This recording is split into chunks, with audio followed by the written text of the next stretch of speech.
Hi, the name's Grogan, Paul Grogan, and in this gaming rules video I'm going to be showing you how to play Codenames, designed by Vlada Hvatil and published by Czech Games Edition.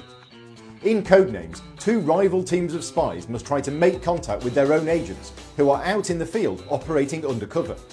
The first team to make contact with all of their own agents wins the game, but beware, if a team makes contact with the assassin, they instantly lose.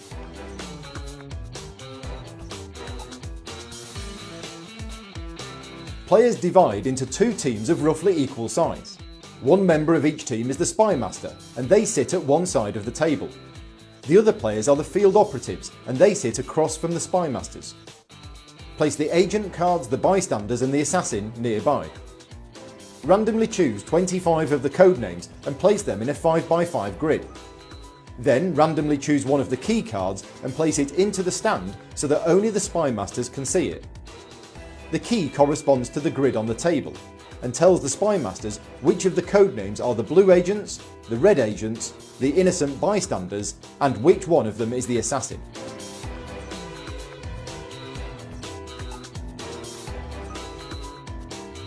The lights around the edge of the key show which team starts. That team has 9 agents to locate, the other team has 8. On a team's turn, the spy master first gives a clue to help the field operatives identify which are their own agents. The clue must take the form of a single word and a number. The word should be something that relates to some of the codenames on the table belonging to the team, and the number is how many visible codenames are associated with that word. For example, 2 of your agents are nut and bark. Since both of these things grow on trees, you could give the clue tree 2. This tells your team that there are 2 of the codenames associated with the word tree. There are a number of rules covering what you are and are not allowed to say as a clue. These are all covered in the rulebook. One of the rules is that you can't say one of the words visible on the table or anything too similar. For example, if the word bark is on the table, you can't say the word barking. Once the clue has been given, the spy masters must also be careful not to give any additional hints, verbally or otherwise, and must keep a straight face. The field operatives must then try to figure out what the clue means. To make their first guess, they touch one of the codenames. If they touch a word of their own team, the spy master covers it with an agent card in their colour, even if it wasn't one of the words that the spy master was thinking of. A correct guess also allows the team to carry on and choose another word.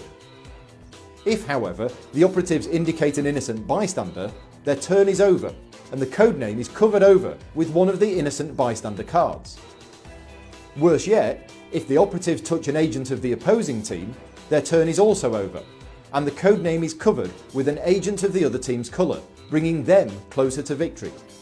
Finally, if the operatives make contact with the assassin, they are never heard from again, and that team immediately loses the game. The team must make at least one guess, but if that's correct, they can keep guessing. They may choose, however, to stop if they're not sure what the other words could be. Once a team has contacted all of its own agents, they win the game.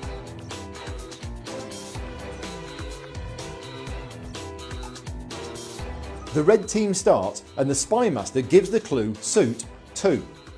After thinking about it, the red operatives first choose diamond. This is marked with a red agent and they can carry on. They next choose dress, thinking that the spy master was thinking about you getting dressed into a suit. Unfortunately, this is wrong, and an innocent bystander is placed on the word dress. Play passes to the blue team. The blue spy master says river 3. The blue team first touch Amazon, which is covered with a blue agent, but then they touch bed, thinking of riverbed. This is not what the blue spy master was thinking of, and on the grid the word bed is red, so it's covered with a red agent. It's now red's turn again, and the red spy master says ship 2. The team choose smugglers and then yard. They decide to carry on and try to find the word relating to suit that they missed earlier. They choose heart, bringing the number of agents they've located to 5. The blue team now have a lot of work to do. Codenames is normally played with 4 or more players, but there are rules to cover 2 and 3 player games. There are also expert rules to give you more options. I hope you found this video useful in learning how to play Codenames. Take care and thanks for watching.